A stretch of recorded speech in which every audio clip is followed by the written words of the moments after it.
The Galactic Council chamber stretched vast and bright, filled with beings from across the stars. Ambassador Derek Chin stood alone at the center platform. Above him, hundreds of alien representatives watched from their elevated seats. The air felt heavy with judgment. Derek had prepared for this moment for months. Earth's future hung in the balance. The charges against humanity were serious. Too much expansion. Too many colonies. Too fast, too aggressive. The other species feared what humans might become. Ambassador Chin, the Vothari Chancellor, spoke, his voice echoing through the chamber. His 3 large eyes focused on the human below. Humanity has established 20 new settlements in just 5 years. You spread across space like wildfire. The Council finds this behavior concerning. Derek took a steady breath. Chancellor, we have only settled on uninhabited worlds. We have taken nothing from anyone. We follow all galactic treaties. A hiss came from the Crothan section. Their delegate rose, scales glinting under the chamber lights. The concern is not where you settle, human. The concern is what you are. Your species was born in violence. You wage war on your own kind. Even now, conflicts continue on your homeworld. How can we trust such beings among the stars? Murmurs of agreement rippled through the chamber.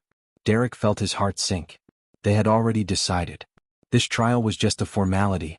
We are learning, Derek said quietly. Yes, we have conflict in our past. But we are trying to be better. We reach for the stars hoping to leave our worst nature behind. Hope is not evidence, the Crothan replied coldly. The vote will proceed. We recommend full economic sanctions and a halt to all human expansion beyond your current systems. Derek opened his mouth to protest but stopped. A soft blue glow had begun to fill one section of the chamber. The Lumini delegation was rising. Every voice went silent. The Lumini were legends. They had maintained perfect peace for 12,000 years. Not a single act of violence in their entire recorded history. They observed the galaxy, shared wisdom, but never took political sides. They were the moral center that all species looked to for guidance. Elder Seraphel stepped forward. Her body was translucent, like living glass, with patterns of light flowing beneath her skin. These lights pulsed and shifted, the Lumini's natural form of communication. A small device at her throat translated the patterns into words. The Lumini request permission to speak, Seraphel said. The Chancellor seemed frozen in shock. Elder Seraphel, in all my years on this council, the Lumini have never requested to testify in a political matter. Your people maintain strict neutrality. We do, Seraphel agreed. We have for 12,000 years. Until this moment. I wish to speak on behalf of humanity. The chamber exploded into noise. Delegates shouted in dozens of languages. The Chancellor called for order repeatedly. Derek stood in confusion, his mind racing. Why would the Lumini help humans? They had barely any contact. Finally, silence returned. The Chancellor gestured to Seraphel. The Council recognizes Elder Seraphel. Please, we are most curious to hear your testimony. Seraphel's lights pulsed slowly, a sign of careful thought among her people. 6 months ago, one of our colonies sent a distress signal. The colony on Theta 7 had fallen victim to the silent fade. Several species made sounds of sympathy. The silent fade was known throughout the galaxy. It attacked the Lumini's bioluminescent nervous system, slowly shutting down their ability to communicate, to move, to live. There was no cure. A colony that caught the fade was doomed. We issued a quarantine warning, Seraphel continued. We asked all ships to stay away. The fade is highly contagious to Lumini. Any rescue attempt would only spread the death to more of our people. We prepared to mourn the 3,000 souls on Theta 7. Derek listened, still confused about where this was going. A human medical vessel received our distress call, Seraphel said. The ship was captained by Laura Bennett. She read our quarantine warning. She understood the danger. And then she chose to ignore it. The chamber filled with murmurs again. Derek felt a flash of pride mixed with concern. That sounded like something a human would do. Captain Bennett brought her ship into orbit around Theta 7, Seraphel said. We contacted her immediately. We told her there was no cure. We told her that even approaching the colony risked spreading the fade to her crew. We begged her to leave. Seraphel paused, her lights flickering in a pattern Derek's translator marked as deep emotion. She told us that people were dying. She said that was the only detail that mattered. Then she took her medical team down to the surface. The Crothan delegate stood again. This proves nothing except human recklessness. Foolish bravery that risks lives unnecessarily. I thought the same, Seraphel admitted. I traveled to Theta 7 myself to witness this human foolishness, to document another example of their dangerous nature. The Elder's lights began to pulse faster, brighter. What I saw changed everything I understood about the universe. Derek leaned forward, desperate to hear more. Captain Bennett's chief medical officer was named Sarah Kim. Dr. Kim had studied all available information on the silent Fade during their journey. She had formed a theory. The Fade attacked Lumini biology specifically. But human immune systems were different. She believed human antibodies might hold the key to a cure. Seraphil's voice grew softer through the translator. To test this theory, Dr. Kim deliberately exposed herself to the Fade. She infected herself with a plague that might kill her, in hopes that her body's response could save strangers from a species she had never met. The chamber had gone completely silent. Every being present understood the weight of that choice. Dr. Kim survived the exposure. Her immune system fought off the Fade. And she was right. Human antibodies could be adapted to work in Lumini biology. But the process required direct blood transfusion and synthesis. It required vast amounts of human blood. Seraphil turned slowly, her gaze seeming to touch every delegate in the chamber. Captain Bennett's crew of 43 humans began donating blood. They gave as much as their bodies could safely provide. Then they gave more. They worked in shifts, donating until they collapsed, then recovering just enough to donate again. For 3 weeks they sustained this cycle. Derek felt his throat tighten. He knew how this worked. He knew the toll it would take. 3,000 Lumini lived because 43 humans nearly died saving them, Seraphil said. When I asked Captain Bennett why, she said something I will never forget. She said they saw people who needed help. Everything else was just details. The Elder looked directly at the Crothan delegate. You say humans are violent. You say they are dangerous. But I have seen them choose to suffer so that strangers might live. I have watched them give pieces of themselves to save people they had no obligation to save. And I ask this council, what does that tell us about humanity's true nature? Seraphil's lights pulsed in a final, brilliant pattern. This flashback is where our story truly begins. With humans who chose compassion over safety. And with a Lumini Elder who finally understood what courage really means. The medical shuttle touched down on Theta 7's landing pad with a gentle thud.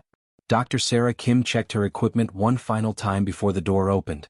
Through the window, she could see the Lumini colony spreading across the valley below. It should have been glowing with the natural light of its inhabitants. Instead, darkness covered most of the buildings. Doctor, the readings are worse than reported, said Nurse Tom Harris from the pilot seat. The Fade has spread to nearly 70% of the population. Sarah nodded grimly. She had read everything available about the silent Fade during their 3-day journey. The disease attacked the Lumini's unique nervous system, shutting down the bioluminescent pathways they used to communicate and move. First they lost their light. Then they lost mobility. Finally their hearts stopped. No species had ever found a cure. Let's move, Sarah said, standing up. We don't have much time. The team of 12 humans gathered their supplies. Captain Laura Bennett had insisted on coming down personally, along with the ship's senior staff.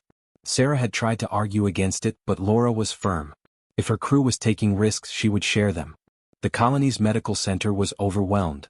Lumini lay on every available surface, their normally glowing bodies dim and fading. Some still had faint pulses of light moving through them. Others had gone completely dark, their chest movements the only sign of life remaining. A Lumini physician approached them, moving slowly. His light patterns were erratic, a sign of extreme stress. Through a translator device his words came out flat and mechanical. You should not be here, humans. The Fade spreads through contact with infected tissue. You risk bringing this plague back to your ship. Sarah stepped forward. We're wearing full protective gear. And I have a theory about treatment. I need to examine your patients and take some samples. The Lumini physician's lights flickered weakly. There is no treatment. We have tried everything for centuries. The Fade always wins. Then you have nothing to lose by letting me try, Sarah replied gently. For the next 6 hours, Sarah and her team worked through the medical center. They took samples, ran tests, and documented everything they could. The portable lab equipment they had brought was working at full capacity. As the sun set on Theta 7, Sarah called her team together. Elder Seraphil had arrived that afternoon and was observing from a distance, clearly skeptical of the human efforts.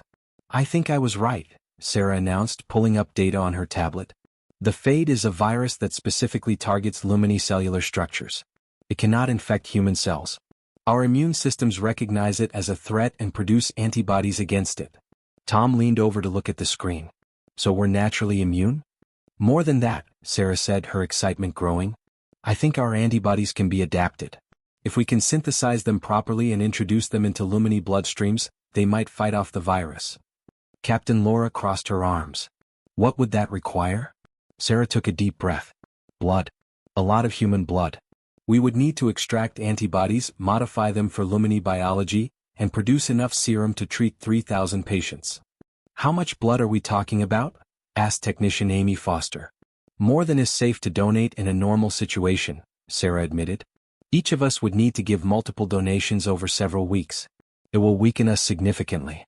And there's a risk. I need to expose myself to the fade first, to ensure my body produces the right antibodies. If I'm wrong about human immunity, I could die. The room went quiet. Elder Seraphel moved closer, her lights pulsing with what the translator marked as confusion. You would risk death for theory? Seraphel asked. For people you have never met? Sarah looked at the elder directly. People are dying right now. If there's even a chance I can help, I have to try. Before anyone could argue, Sarah had prepared a sample of infected Lumini tissue. She removed her glove and pressed the sample against her skin. Sarah, no. Tom shouted, but it was too late. The next 48 hours were the longest of Laura Bennett's life. Sarah developed a fever within 6 hours. Her body was fighting something, but they could not tell if it was winning or losing. The team monitored her constantly, ready to evacuate if her condition worsened. On the second day, Sarah's fever broke. She sat up weakly, a tired smile on her face. Run the tests. Check my blood. Tom drew the sample with shaking hands. 20 minutes later, he had the results. Your antibody count is through the roof. Your immune system destroyed the virus completely.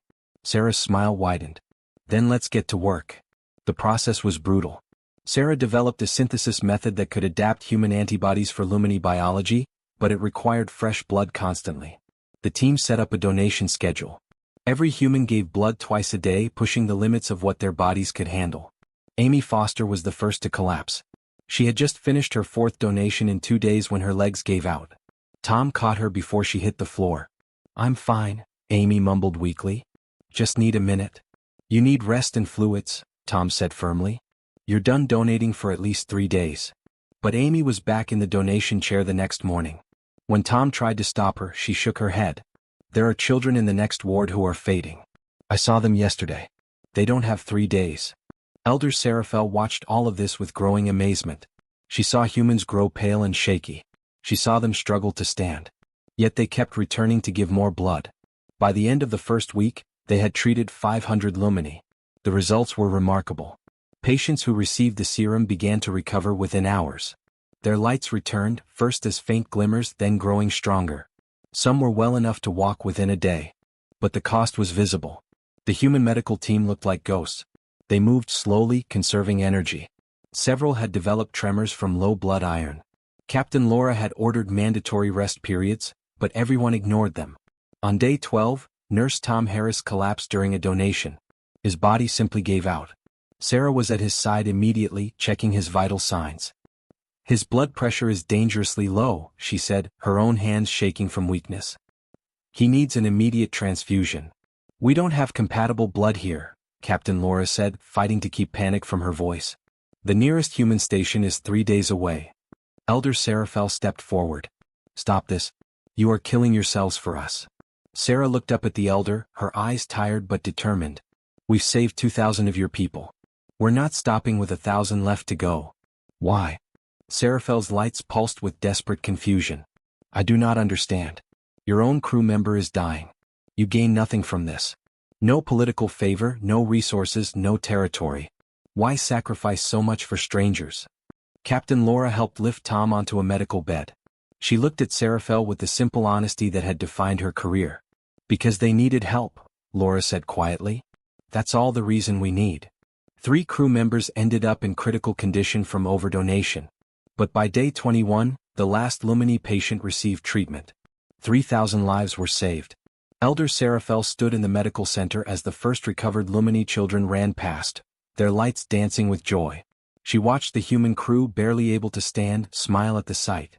She had spent 3 weeks with these humans. She had seen them suffer. And she still could not fully understand what drove them. But she knew one thing with certainty. Everything she thought she knew about peace, about sacrifice, about the nature of goodness itself, needed to be reconsidered. These violent, warlike humans had taught the galaxy's most peaceful species what it truly meant to care about life. Elder Seraphel remained on Theta 7 for 6 more weeks after the medical crisis ended. She told the Lumini High Assembly she was documenting the recovery process. That was partly true. But her real reason was different. She needed to understand these humans. Every evening, she sat with members of Captain Laura's crew as they recovered their strength. They shared meals, told stories, and answered her endless questions. Seraphel had lived for 300 years and thought she understood the galaxy. These humans challenged everything she believed. One night, she sat with Dr. Sarah Kim in the medical center's small garden. Sarah was still weak, her skin pale, but she insisted on walking each day to rebuild her strength. "Tell me about Earth," Seraphel asked. "What kind of world creates people like you?" Sarah laughed softly. "Earth is beautiful and terrible. We have oceans that stretch forever and mountains that touch the clouds. But we also have predators, diseases, natural disasters. Life on Earth is a constant struggle." "Your planet tried to kill you," Seraphel observed. Her lights pulsed with curiosity. "Yet you survived. You thrived." "Humans are stubborn," Sarah said with a smile. "When something tries to kill us, we figure out how to kill it back. Or we run faster. Or we build walls. We adapt." Seraphel was quiet for a moment. "My homeworld had no predators. The Lumini evolved on a planet of gentle herbivores and abundant plant life. We never had to fight to survive. Peace was not a choice for us. It was simply the only way we knew." "That sounds wonderful," Sarah said. "Does it?" Seraphel's lights flickered with doubt. "I am beginning to wonder. Your people evolved surrounded by danger. You learned violence as a survival tool. Yet here you are, giving your blood to save strangers. Where did that compassion come from, if your world taught you only to fight?" Sarah considered the question carefully. "I think fighting and protecting come from the same place. When you learn that life is precious because it can be lost, you value it more. Early humans had to protect their families from predators. That protective instinct never left us. We just expanded our definition of family." Over the following weeks, Seraphel studied human history through the colony's database. What she discovered both fascinated and horrified her. Humans had warred with each other for thousands of years. They had created weapons of terrible power. They had committed acts of cruelty that made Seraphel's lights dim with sorrow. The Crothan delegate was right. Humans were violent. But that was not the complete picture. Seraphel also found stories of humans running into burning buildings to save strangers. She read about people who had hidden refugees during wars, risking their own lives. She discovered accounts of humans forming chains to rescue drowning victims, of medics treating enemy soldiers, of ordinary people making extraordinary sacrifices. One file particularly struck her. It was about something humans called firefighters. These were people who chose, as their profession, to run toward danger while others fled. They received modest pay and faced death regularly. Yet thousands of humans chose this path. Why do they do it? Seraphel asked Tom Harris one afternoon. Firefighters, I mean. They could choose safer work. Tom thought about it while sipping his nutritional supplement. Some people just feel called to help others. My grandfather was a firefighter. He used to say that running into a burning building was terrifying every single time. But someone had to do it. Someone had to be willing to face the fear. But why did it have to be him? Seraphel pressed. Why not let someone else take the risk? Tom smiled. Because he was thinking the same thing about everyone else. If everyone says, let someone else do it, then no one does it. Someone has to go first. Seraphel's lights pulsed rapidly, a sign of intense thought. She was beginning to understand something profound. The Lumini were peaceful because they had never needed to be anything else. They were kind because cruelty had never been necessary. Their entire moral philosophy was built on the absence of choice. Humans were different. They had the capacity for terrible violence. They knew how to hurt, how to destroy, how to kill. And every day most of them chose not to. They chose kindness when cruelty was easier. They chose to help when walking away was safer. That was the difference. The Lumini had never been tested. Humans tested themselves every single day. 3 months after the rescue, Seraphel received a message from the Lumini High Assembly. The Galactic Council was filing formal charges against humanity. Aggressive expansion. Potential threat to galactic peace. The vote would happen in 2 weeks. The High Assembly's instructions were clear. The Lumini would maintain their traditional neutrality. They would not speak for or against humanity. They would abstain from the vote as they always did. Seraphel read the message 3 times. Then she made a decision that would change everything. She requested a private meeting with Captain Laura, who was preparing to return to Earth to testify. "I want to speak at your trial," Seraphel said. "I want to tell the council what I learned here." Laura looked surprised. "Elder Seraphel, the Lumini never take political positions. Won't this cause problems for you?" "Yes," Seraphel admitted. "The High Assembly has forbidden it. If I testify, I will be censured. Possibly exiled from Lumini society. Then why risk it?" Seraphel's lights formed a pattern that the translator struggled to interpret. Finally, it settled on the word, duty. "Because staying silent would make me a coward," Seraphel said slowly. "The Lumini pride ourselves on being moral guides to the galaxy. But what good is moral authority if we do not use it when it matters most? You saved 3,000 of my people. The least I can do is tell the truth about yours." Laura stood and placed her hand over her heart, a human gesture of respect. "It would mean everything to have you there." The next week, Seraphel sent her testimony plans to the High Assembly. The response came within hours. She was ordered to return home immediately. She was forbidden from attending the council session. She was reminded of 12,000 years of Lumini tradition. Seraphel read every word. Then she deleted the message and booked passage to the council chambers. On the transport ship, Seraphel composed her testimony. She wrote about the rescue, about human sacrifice, about the difference between peace born from safety and peace chosen despite danger. She wrote about firefighters and medics and ordinary people doing extraordinary things. But mostly she wrote about a simple truth she had learned. The Lumini had survived 12,000 years without war because they had never been capable of war. They had mistaken this weakness for virtue. They had thought themselves morally superior because they were peaceful. But true morality required choice. And choice required the freedom to do wrong. Humans had that freedom. They had the capacity for terrible evil. History proved it. But they also had the capacity for incredible good. And every single day billions of humans chose good over evil, kindness over cruelty, sacrifice over selfishness. That was not weakness pretending to be strength. That was strength choosing to be gentle. As her ship approached the council station, Seraphel felt fear for the first time in her long life.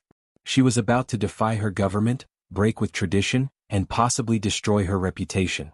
She thought about Sarah Kim deliberately infecting herself with a plague to save strangers. She thought about Tom Harris giving blood until his body collapsed. She thought about Captain Laura leading her crew into danger because people needed help. If those humans could face death for strangers, Seraphel could face exile for the truth. The transport docked. Seraphel gathered her data files and stepped into the corridor. Ambassador Derek Chen was waiting to greet her. "Elder Seraphel," Derek said, bowing respectfully. "Thank you for coming. I know what this costs you." Seraphel's lights pulsed with calm determination. "Ambassador Chen, your species taught me what courage truly means. The least I can do is show a little of my own." Together they walked toward the council chambers. Toward a testimony that would shake the galaxy's understanding of peace, violence, and the true nature of humanity. The Galactic Council chamber fell silent as Elder Seraphel stepped to the testimony platform. Ambassador Derek Chen moved aside, giving her the space.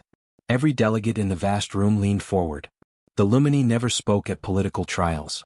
This was history unfolding. The Vothari Chancellor looked uncomfortable. "Elder Seraphel, before you begin, I must ask. Does the Lumini High Assembly approve of this testimony?" Seraphel's lights pulsed steadily. "They do not. I speak against their direct orders.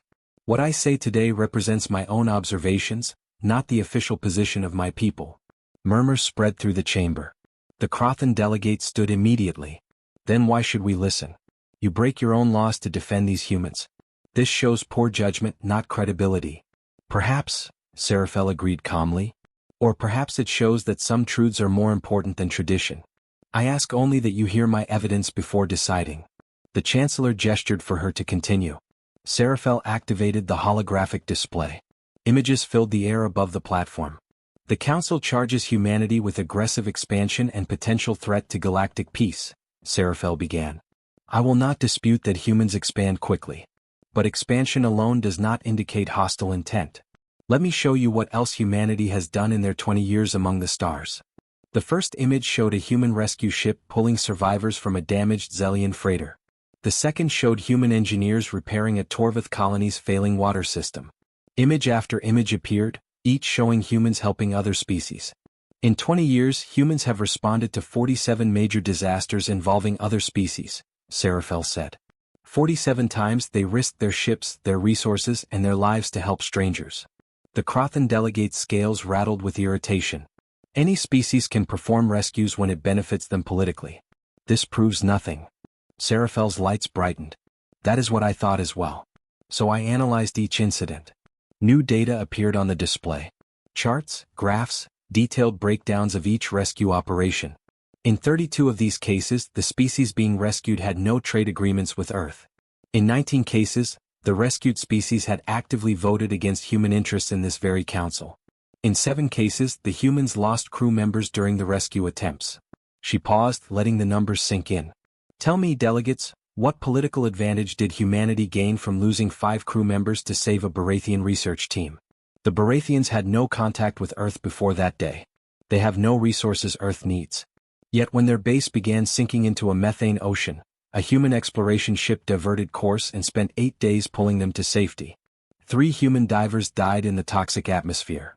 The chamber was quiet now. Serafel continued. Or consider the Yelendi situation. 2 years ago, a plague struck their homeworld. Earth sent medical supplies worth millions of credits. The Yelendi had just voted to restrict human mining rights in the border zones. They were, by any measure, political opponents. Yet humans helped anyway. Charity can be a form of manipulation, argued a delegate from the Praxian collective. They build goodwill to use later. Serafel turned to face the speaker. Then they are very poor manipulators. Of the 47 species they have helped, only 12 have changed their voting patterns in council sessions.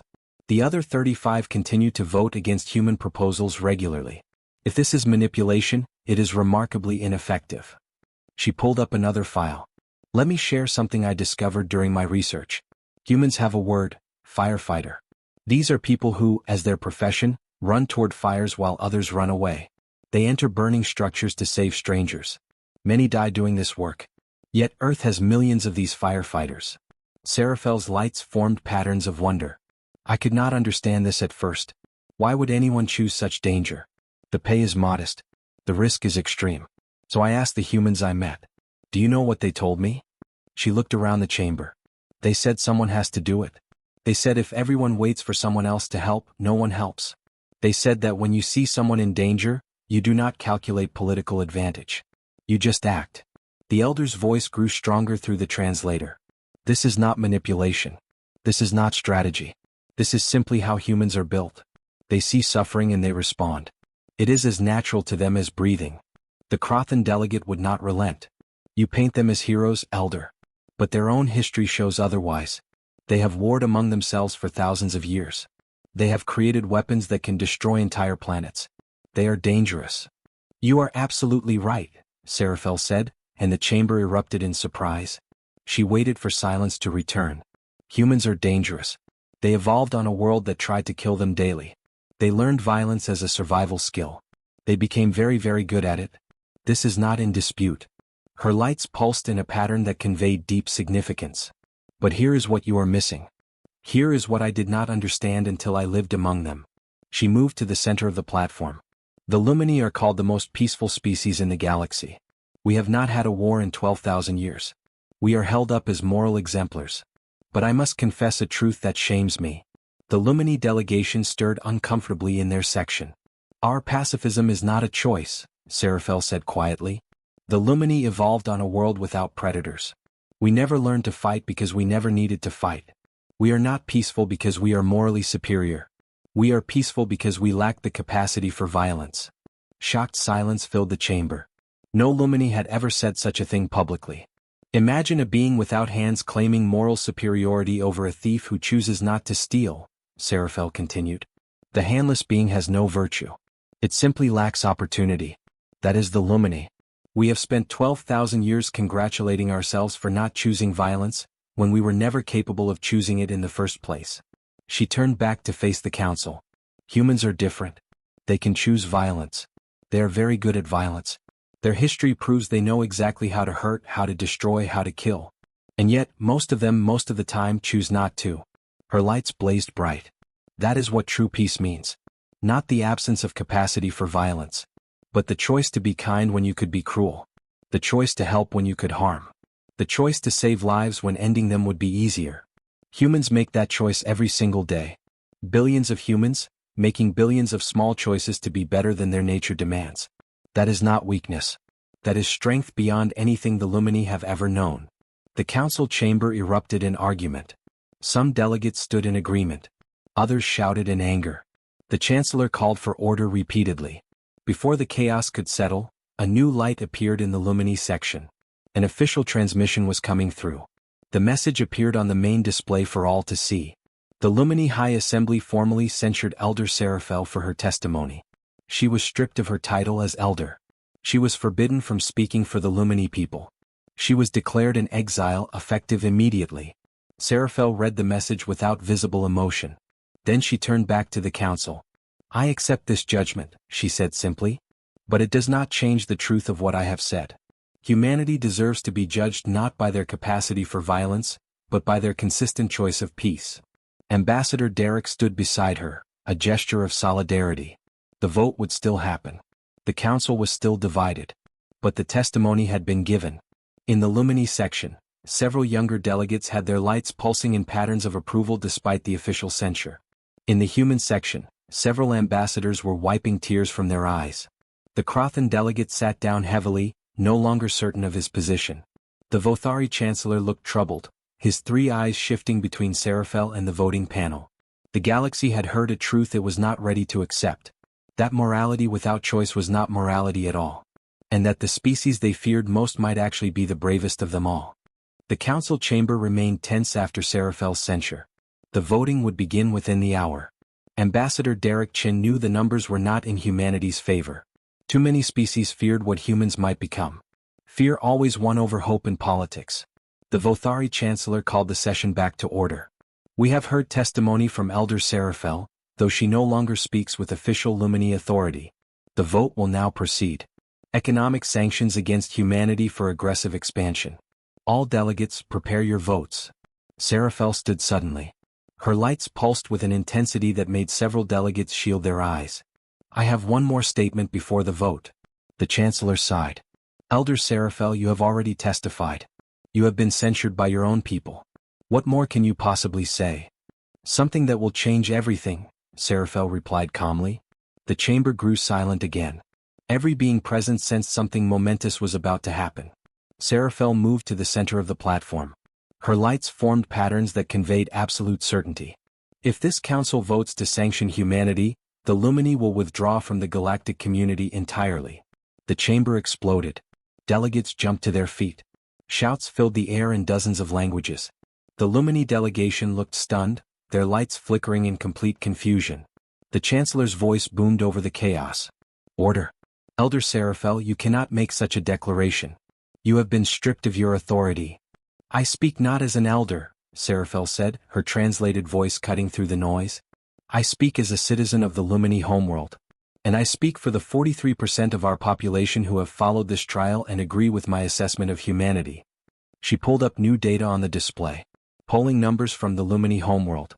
Detailed breakdowns showing massive support for her position, especially among younger Lumini. 43% is not a majority, the Crothan delegate pointed out. You cannot force your government's hand.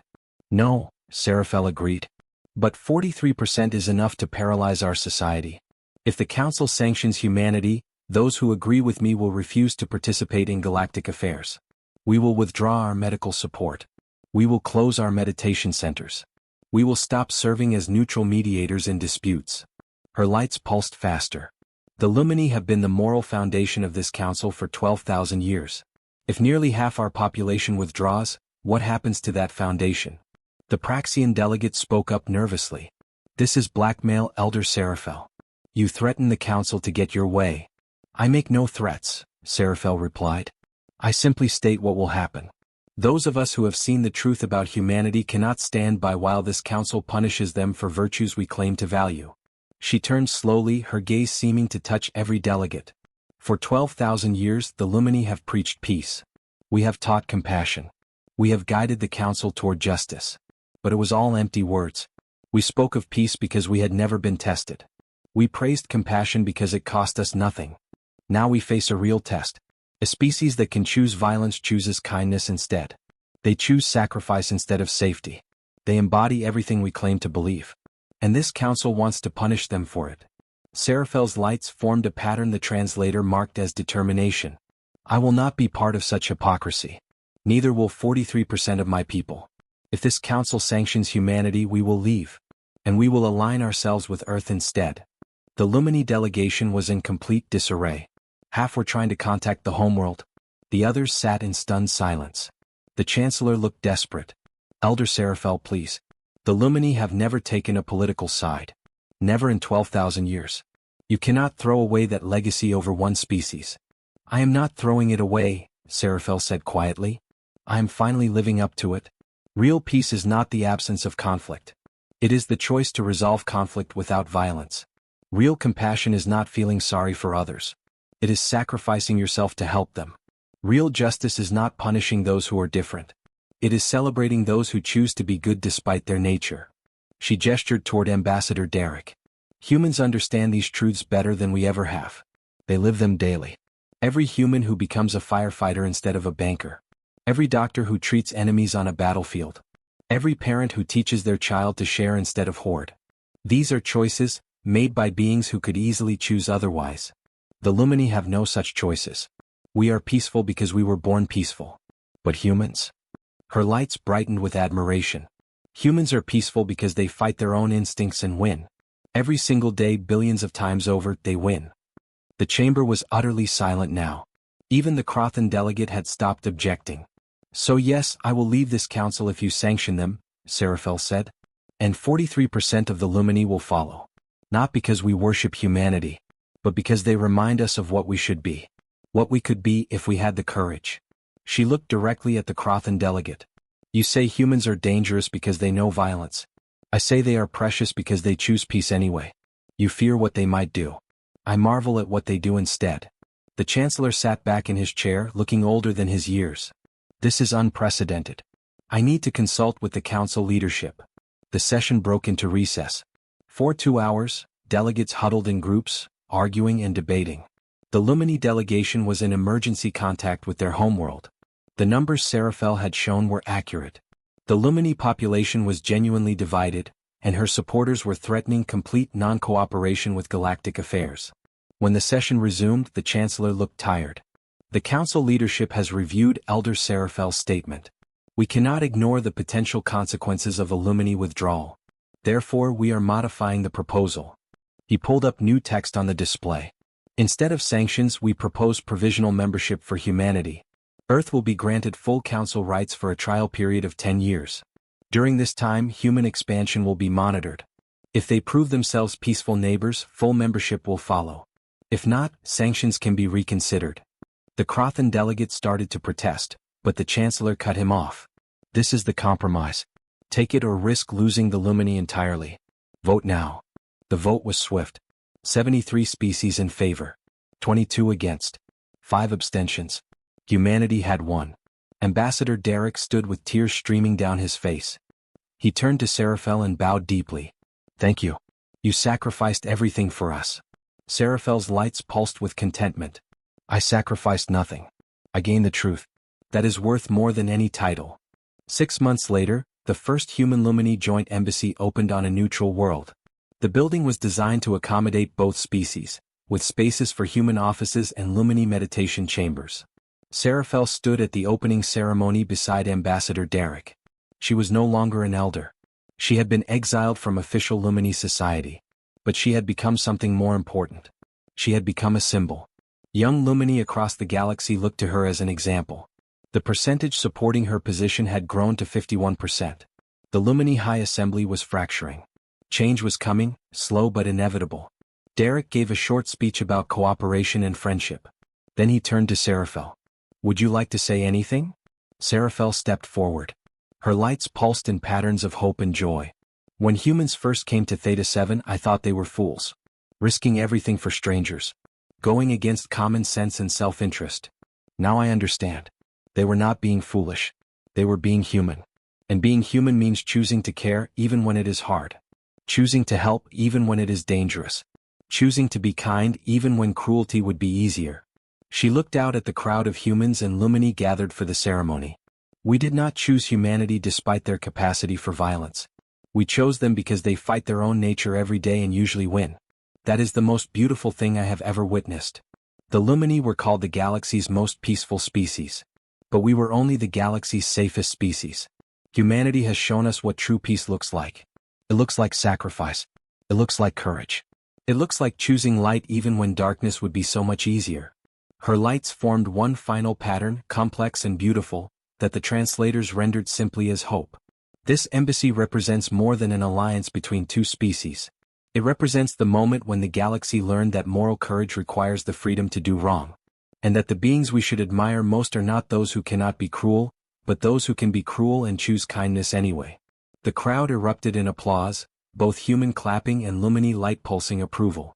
As the ceremony ended and beings mingled, Seraphel stood beside Derek and watched the future unfold. A future where humanity's greatest strength was finally recognized. Not their weapons or their technology or their expansion, but their daily choice to be better than they had to be. That was worth fighting for. That was worth everything.